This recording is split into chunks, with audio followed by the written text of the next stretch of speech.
نحمدہ و نصلی علی رسولہ الکریم، اما بعد، فاعوذ باللہ من الشیطان الرجیم، بسم اللہ الرحمن الرحیم۔ ان اللہ و ملائکتہ یصلون علی النبی یا ایھا الذین آمنوا صلوا علیہ وسلموا تسلیما۔ اللہم صلی علی محمد وعلی آل محمد کما صلیت علی ابراہیم وعلی آل ابراہیم انک حمید مجید۔ اللہم بارک علی محمد وعلی آل محمد کما بارکت علی ابراہیم وعلی آل ابراہیم انک حمید مجید۔ السلام علیکم میرے بہن بھائیو، میرے ویڈیو لوگ میں خوش آمدید۔ میرا نام عبدالحق بیہان ہے اور میرے ویڈیو لوگ میں ڈیلی روٹین پہ قرآن شریف کا ترجمہ رہتا ہے، اور آج میں آپ کے ساتھ شیئر کروں گا سورہ نساء آیت نمبر 24 سے آیت نمبر 34 تک۔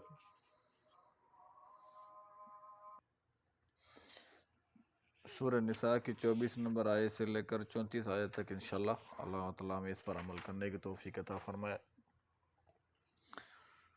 اور تمہارے لیے شادی شدہ عورتیں بھی حرام ہیں سوائے ان لونڈیوں کے جن کے تم مالک ہو، یہ اللہ نے تمہارے لیے لکھ دیا ہے، اور ان کے علاوہ جو عورتیں ہیں وہ تمہارے لیے حلال کر دی گئی ہیں، شرط یہ ہے کہ تم اپنے مال مہر کے بدلے انہیں حاصل کر کے ان سے نکاح کرو، اور تمہاری نیت بدکاری کی نہ ہو، پھر جن سے مہر کے عوض تم فائدہ اٹھاؤ انہیں ان کے مقررہ کیے ہوئے مہر دے دو۔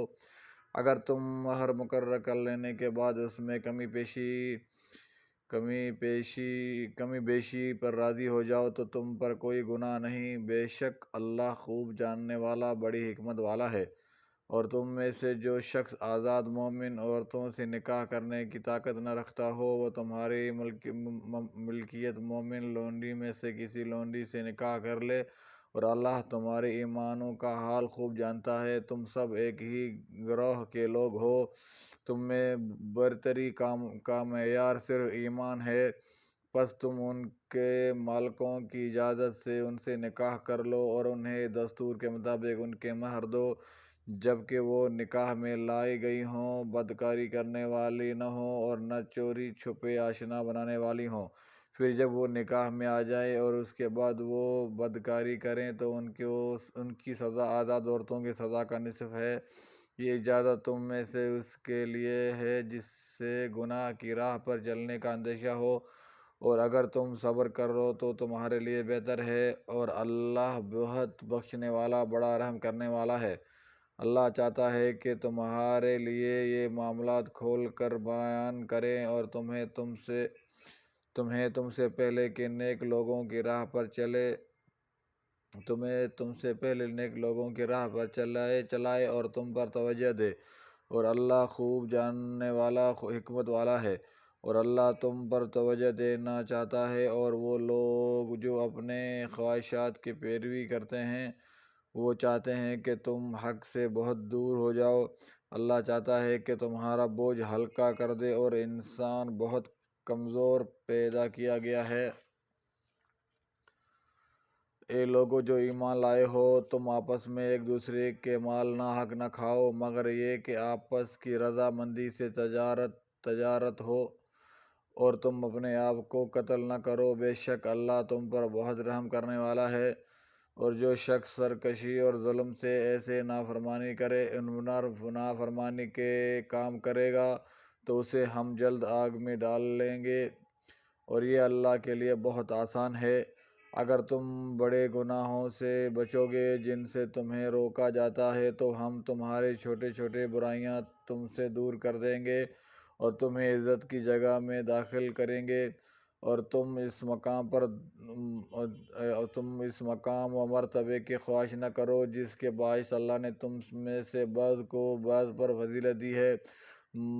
مردوں نے جو کمایا اس میں ان کا حصہ ہے، اور عورتوں نے جو کمایا اس میں ان کا حصہ ہے، اور تم اللہ سے اس کا فضل مانگتے رہو، بے شک اللہ ہر چیز کو خوب جاننے والا ہے۔ ماں باپ اور قریبی رشتہ دار جو مال چھوڑ جائیں اس میں ہم نے ہر ایک کے لیے وارث بنائے ہیں، اور جن سے تم نے خود عہد باندھا ہو انہیں ان کا حصہ دو، بے شک اللہ ہر چیز پر گواہ ہے۔ مرد عورتوں پر اس وجہ سے حاکم ہے کہ اللہ نے ان میں سے ایک کو دوسرے پر فضیلت دی ہے، اور اس وجہ سے بھی کہ وہ اپنے مالوں میں سے خرچ کرتے ہیں چنانچہ نیک عورتیں فرما بردار اور خاوند کی غیر موجودگی میں اللہ کے فائدہ سے مال و آبرو کی نگہبانی کرتی ہے، اور تمہیں جن عورتوں کی سرکشی کا خوف ہو انہیں تم نصیحت کرو اور ان کو خواب گاہوں میں الگ کر دو اور انہیں ہلکی سزا دو۔ پھر اگر وہ تمہاری فرما برداری کریں تو انہیں ستانے کی راہ نہ ڈھونڈو، بے شک اللہ بہت بلند اور نہایت بڑا ہے۔ اس کے ایمان والو تم آپس میں تم اپنے آپ کو قتل نہ کرو، انہیں کا ترجمہ یہ ہے کہ یعنی خودکشی مت کرو، اس کی سزا بڑی سخت ہے۔ حدیث میں ہے کہ جس شخص نے اپنے آپ کو تیز دھار سے مار ڈالا تو اسے اسی ہتھیار سے جہنم کا عذاب ہوتا رہے گا۔